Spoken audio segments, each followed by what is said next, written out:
ngaturaken sugeng siang miwah sugeng pepanggihan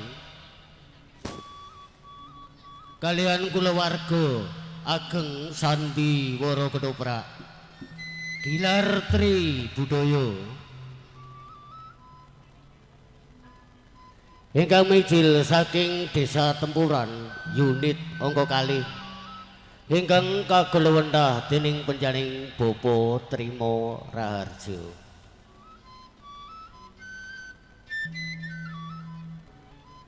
Para lenggah kakung Sumawana Putri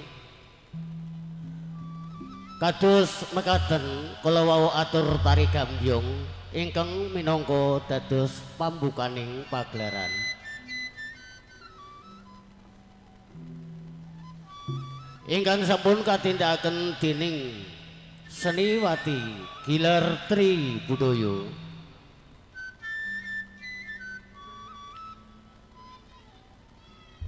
Kanthi kairingan karawitan laras gumelar ingkang kagolwendah dening penyanyi Bapa Supiyadi. Saha rinenggan pangliing Surawati kita kaasta dening Ibu Sarmiati. Para lenggah menggah saking pangriptanipun Ki Delangan kita ing siang mangki Gilar Tri Budaya sengaja badhe amethik setunggaling lelampahan sejarah ing Pakis Harjo dawah perangan Purba Rekna Lena.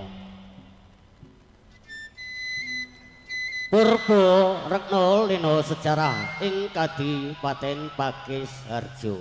Miarsa pus pundi imangke babaring pagelaran Gilar Tri Budaya ngaturaken sugeng siang saha sugeng amir sani ngantos titi purnaning pagelaran. Nuwun nuwun nuwun.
pondo sataya tanpa weka nyamping sida mukti sida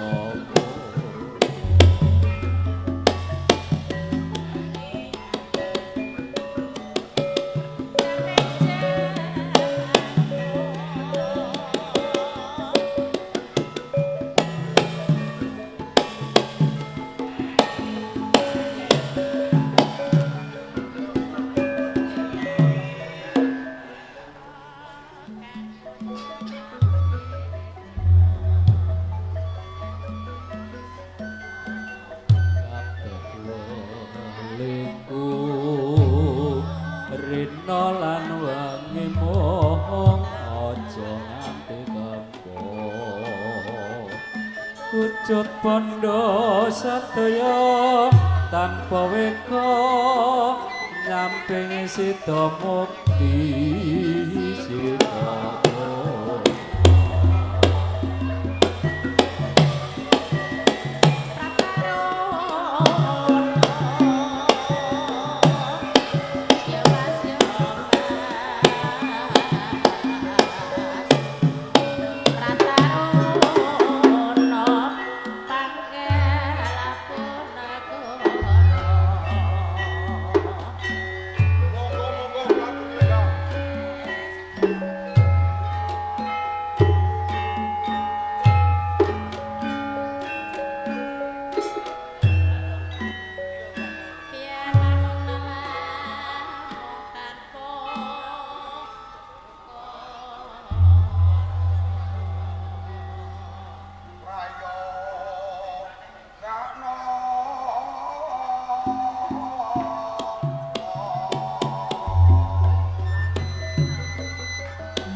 kumpule kabeh para prajurit ning Kabupaten Pemalang.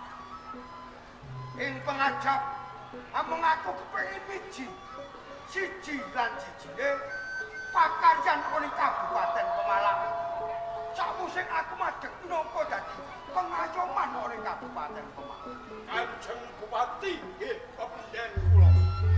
Panjenengan ampun patos sak titi kala mangsa. Panjenengan badhe mlebu dhumateng kawula dalem ngenani tata tentrempun negari. Boten badhe ndamel kuciwa penggalih panjenengan. Paman Patih Ranggapati. Nggih. Mung aku nyuwun pujuh pangestu kuwae tampanana. Sampun kula pundi saengga jimat ingkang ati boten kacampen sungkem kula kunjuk Ndak tampa tiba sepadha-padha muga murakapi kabeh para kawula ana Kabupaten Pemalang. nggih. Paman Patih Ranggapati. Beda sing tak rembug ana ing dina Pasemuan Agung Kabupaten Pemalang. Lajeng perkalisipun menapa? Paman Patih mesti ndadekake tandha pitakon pirang-pirang paseban nggonku ora kersa marak sebo ngabiyantara ana ngersa dalem Kanjeng Sultan ana ing Kasultanan Mataram. Leres.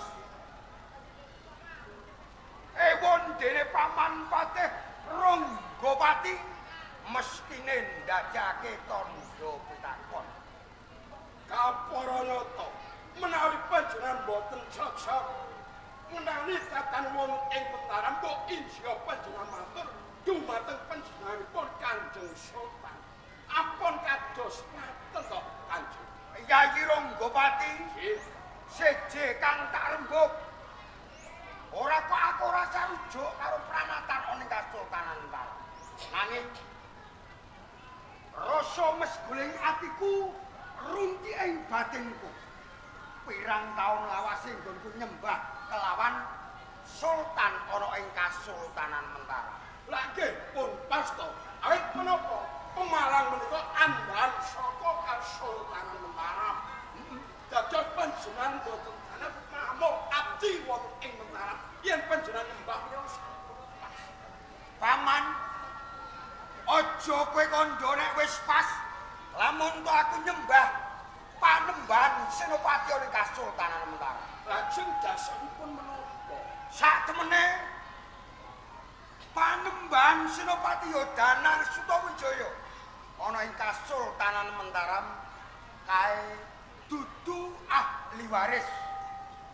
Mulane aku nyembah karo Danang ora ana gunane, tak umpamake Danang kae mung anak saka pemanahan mung saka Pandhekar. Mula kang kuwi kalane dina iki niatku mbalela wani marang panguwasa ning Mbalela.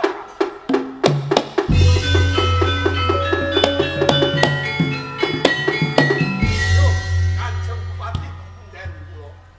Sasampunipun panjenengan ngendikake ing ari kelenggan sapunika panjenengan miwiti mbalela. Nggih nuwun sewu. Tembung mbalela menika barangi barang sing ala badhe nuwuhake perang. Perang menika kejem, perang menika wengis. Kathah bocah cilik kang padha tansah dipun tinggal mati tiyang sepuhipun. Paman Patih, Nggih. seliramu ngurati tembung mbalela. Mbaleni barang sing ala. Leres. Paman Patih Ranggapati kudune mangerteni. Yen aku nyembah pepunden ana ing Kasultanan Mataram sing sak mestine ora kudu tak sembah. Paman Patih Ranggapati mesti ngerti. Sapa to pemanan? Sapa to Danang Sutawijaya? Mulane kang kuwi paman yen kowe ngrembug ngudal mbalela-mbaleni barang kang ala, aku ora nate tumindak ala.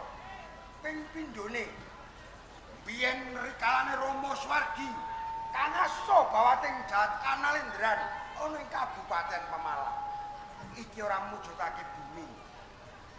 Nugroho nanging bumi warisan. Mula kang kuwi yen to paman patih Ronggo Papisih mitaya apa dadi kandhaning panjenengan. Dina iki uga niatku kepengin owal saka Sultan Taram.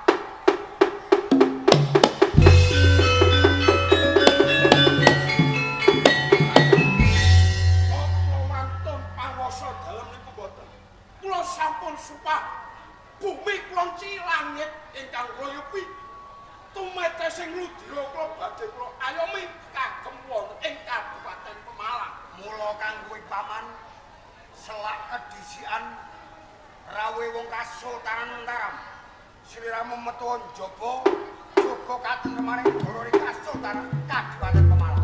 Nggih, pangapunten Mataram bareng.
Ora kena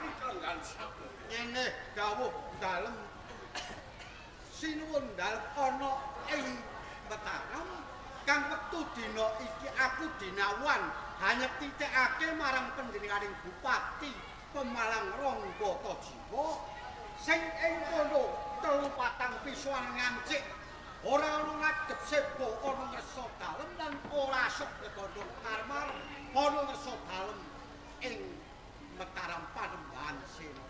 Oh perkawis Ronggo Tojiwo to. Ya, niat sampun dipun temoho. 3 jangkepipun patang ramban boten swanpun ing Mataram. lire kepiye?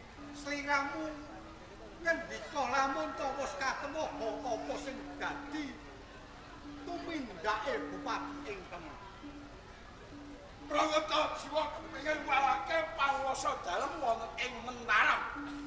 Ronggo Tojiwo ngewalake raja ing Mataram. Nggih, Nek ngono cetha dheweke bakal wali pranatane Mataram. pancen leres. Bale lo bupati ing Kemang. Leres. Ronggo Pati ngertenono jroning aku abot napa dawuh pangandikaning sampeyan dalem Sultan ing tanah. Nanging mangsa kala iki aku kinten ketemu kelawan Rangga Tajiwa kepengin sapa tempung. Piye mungguh kang dikarepake dheweke mbali. Apa ora mbok ruwake apa swara. Sapa wae dina iki ora bisa ketemu kan Rangga Tajiwa apa meneh wong Mataram. Bali dina iki. Bali. Pasrah ke barang aku. Yen ora bali-bali rada bali peksa. Oh ngono, prajurit.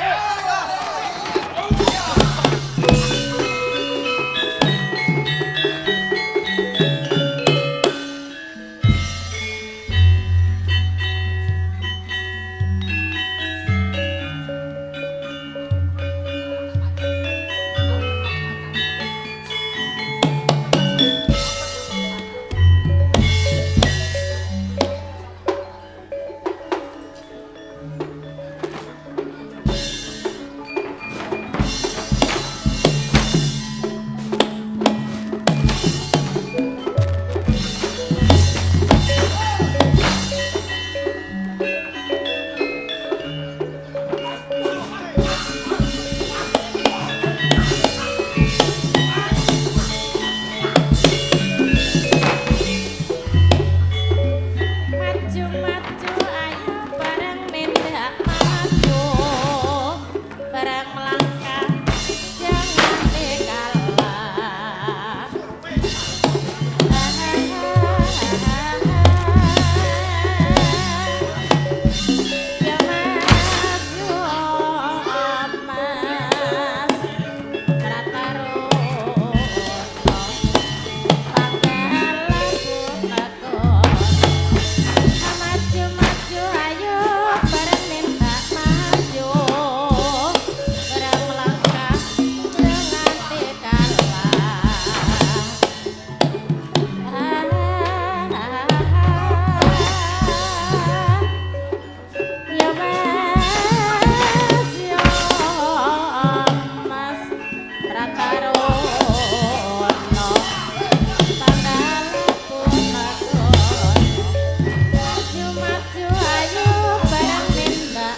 Pemalang Krawuhan Kyai saking Mentaram. Wong Mentaram sapa? Singoranu. Piye prajurit? Sedaya prajurit asor yuda. Mati dene aku.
Sing dadi wengku. Aja pisan-pisan. Layang iki mbok buka, lamun sing buka ora panji-panji. Aku tak ngadepi wong menang. Oh, ngaten. Yo, Sampai serang-serang. kok Pangestu.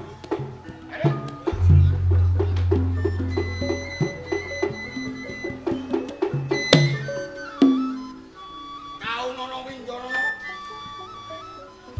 Waton danang ora tudun. Sangka dampare ngaralendang. Aja arep mentaran. Aja arep mentaran tetep.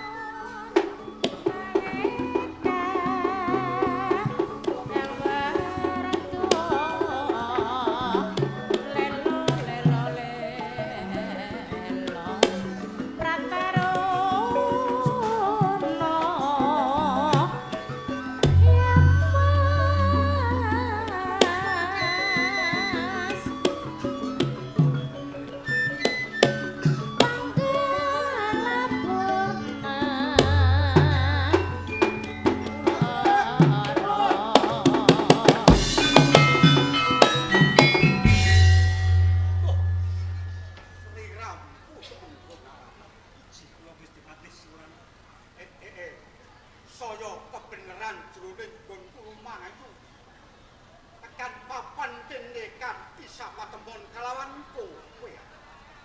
Menika ingkang dados pitakon salebeting batas kula ngantos panjenengan lumajar mingking ingkang panjenengan wasti estunipun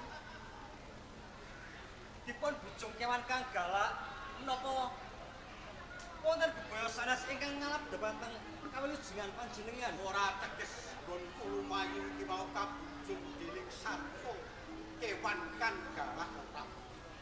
Ning kabeh iki mau ngarep aku apa dawuh pangandikaning Panembahan Senopati Mentaran Kampinen nyetikake Bupati Pemalang kang ora tetepi wajib. Ing kono wis kacetha lamun Tarangga Tajiwa wektu dina iki dheweke wis kasengaja niat bale ngwalake ana ing Kasultanan Mataram. Baleno saking Kasultanan. Ora kurang-kurang nggonku aweh pituduh lan aturana ngersaning Bupati ing Pemalang babar pisan. Ora digawe malah kepara ndadekake padudos.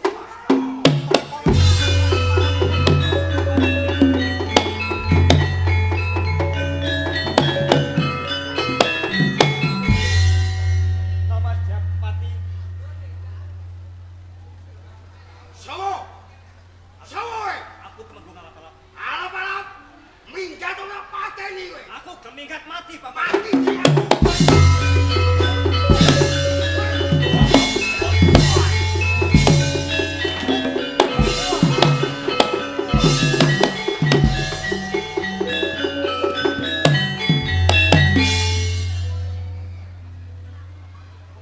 Minggatan pemoya. Hei! Alap-alap!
Ajeng Purbalingga. Apa jeneng Kang?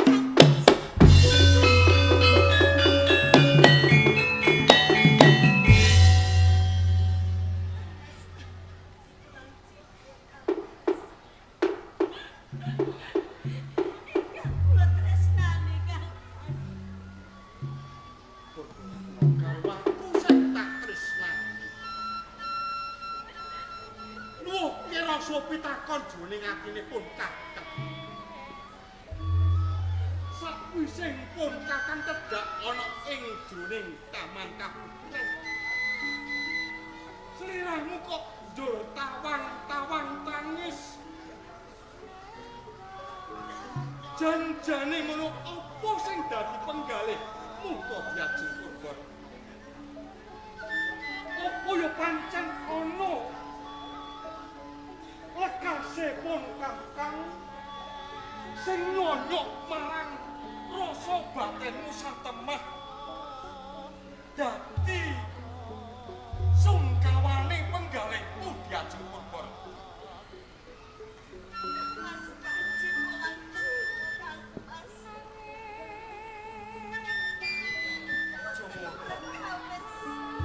Aja ngono diajeng.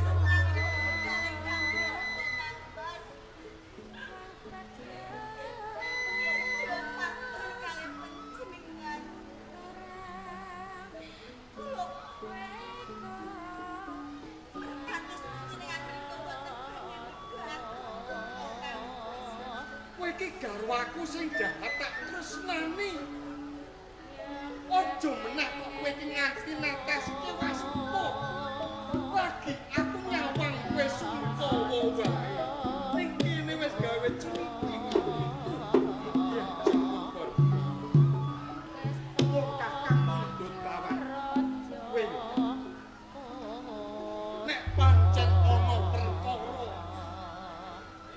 ning kono sing dadi runti ing penggalihmu mbok yo ndang matur lawan pun kakang. Mbok menawa pun kakang kuwi bisa ngudari marang apa sing dadi reruti penggalihmu diajeng kurban. Mas Panji pulang. Kene jumeneng kakang. Legah. Wis. Legah. Legah. Legah wong. Legah.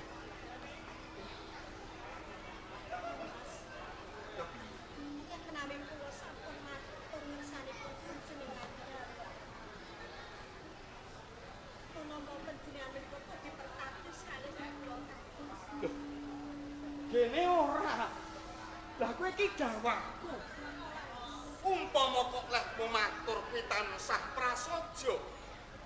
Pun kakang kuwi ora bakal kok nglirwake marang apa sing dadi aturmu, Yai Purba.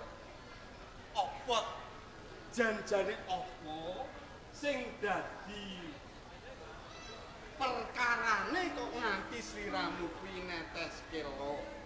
Ayo ndang matur ana karepanipun kakang Yai Purba. Antawis kula Iki. Terus ingkang garwanipun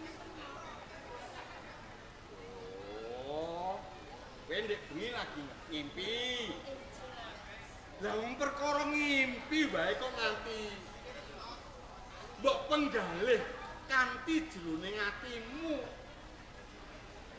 Terus ngimpenmu kok nganti nyonyok marang batinmu iki ngimpiken kepiye to Yai Purba? pamitan kula. Wonten ing pates Haritsi. Wonten banjir bandang ingkang ageng sanget.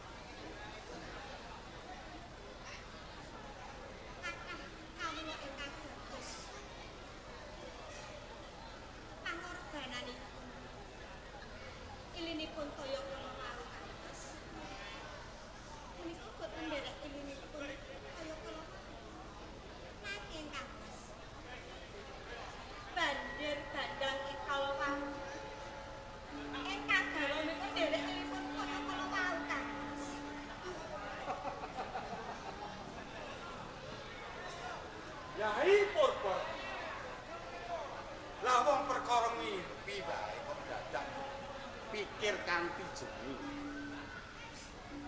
Jeneng wong ngimpi ki wis lumrah. Wong turu kuwi ngimpi wis lumrah. Ana tetembungan jare wong ngimpi kuwi kembange wong turu. Kasunatan itu. Pangipen kula menika kasunatan apa boten nggih Kangmas? Saiki ya ngene. Pun kaya kala mau. Jeneng pangimpen kuwi diperang ana telu. Titi kala mangsane. Ngimpi kuwi ana telu. Titiyoni, Gandayani, Puspa Tajem. Nek ngimpi kuwi bisa tumus ana ing jroning kasunyatan kuwi ngimpi sing kena diarani ngimpi titi kala mangsa Puspa Tajem. Lah, wanci bisa diarani ngimpen Puspa Tajem ki yen to wanci macik jam 2 tumusing jam 4. Nek ati dadi kasunyatan Kangmas. Lah sebabe pangimpenmu Pangipen kula menika tabuh kalih Kangmas. tabuh loro.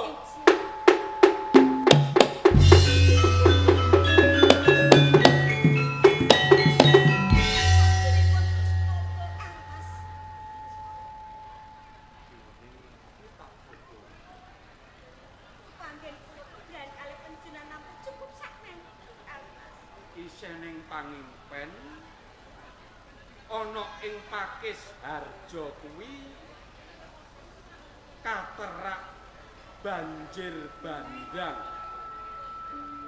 Kawula isa dislametke nanging kowe sing ora bisa dislamet.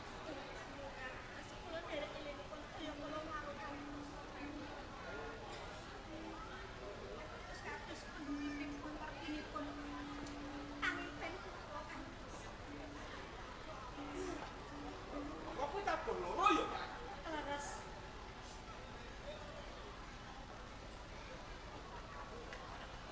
Babagan pangimpen pun kakang kuwi babar pisan ora iso medari. Lajeng pripun Kangmas? Ini baik. Perkara iki ora sambuk dawak-dawake.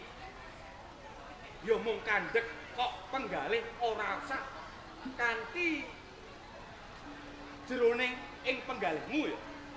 Sebab apa? Mau gegek kowe iki iso palen. Perlu aku ora ngerti karepe impin apa pangimpenmu nanging ning kene aku bakal budidaya. Aku tak sowan ana ing ngersane Bapak Guru. Ngiras pantes pengin merdarke marang apa sing dadi pangimpenmu. Kados ngaten Kangmas. Supados lega manah kula Kangmas. Lho, Pangipen kula. saiki sawetara pun Kakang bal pamit. Engko yen to wis rampung pun Kakang bisa ngerti apa kok sing karepe ana ing jroning penmu pun Kakang tidak kuwi bali. Kados ngaten. Nek kados ngaten ingkang atus santos Kangmas. Ingkang garwa namung derekaken pindhahipun panjenengan. Semono sliramu ana ing Pakis Harja. Aja nganti tiba-tiba nglirwake marang kewajiban sak umure pun Kakang ninggalke Pakis Harja. Injih Kangmas. Kula badhe waspada jagi keselamatanipun jiwa lan raga. Kaya Injih Kang atus santos. Injih kami derekaken Kangmas.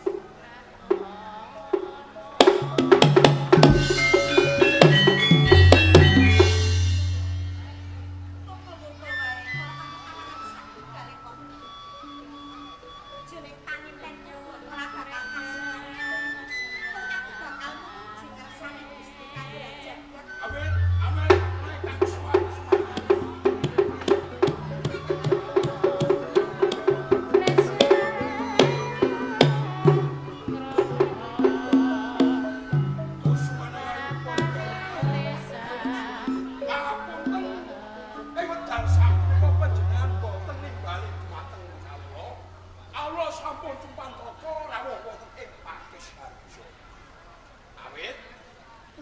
panjenengan sanget kepanggih dumateng ingkang garwa Pulanji.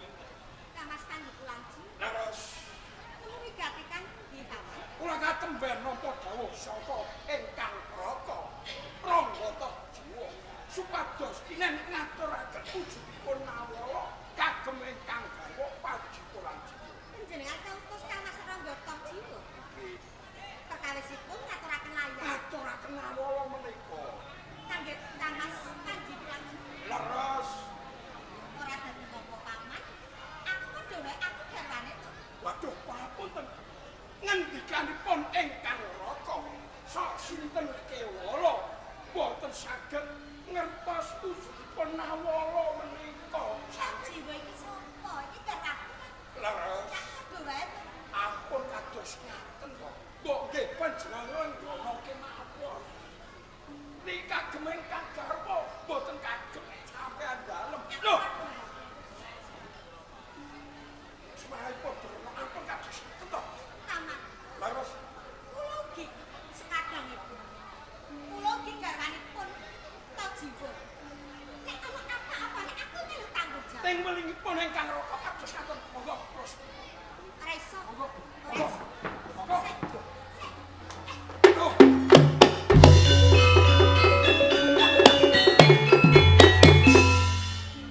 Urbarena kaya ngono nindake mongko dawe sadaya aja nganti marang sapa wae ngerti prekdanipun awal.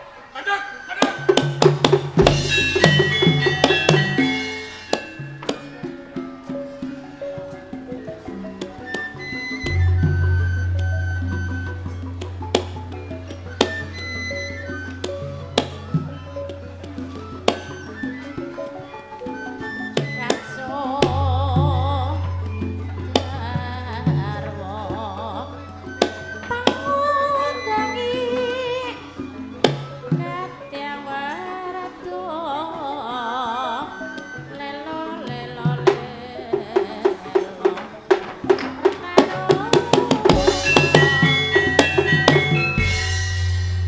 Wong perkara nawala wae kok atranget ora oleh ngerti.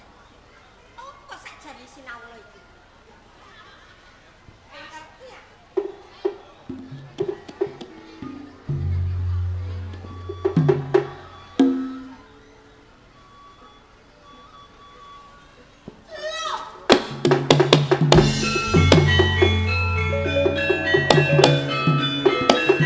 Pemalan lagi wae dadi rebutan.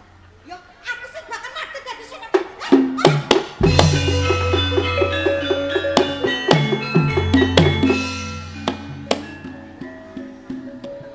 Tejo terato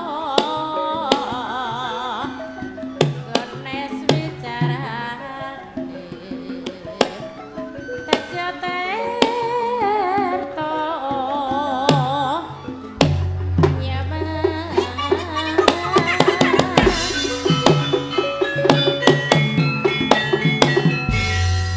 Ora lilo nek Kakes Darjo dikepung saka Kasultanan Tanah.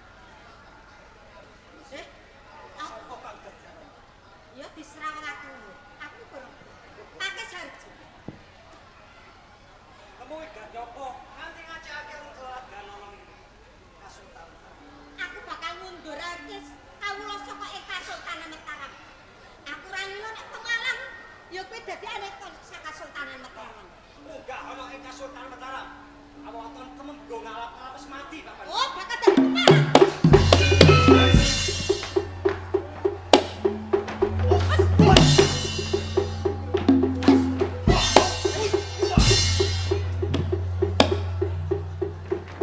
Ah!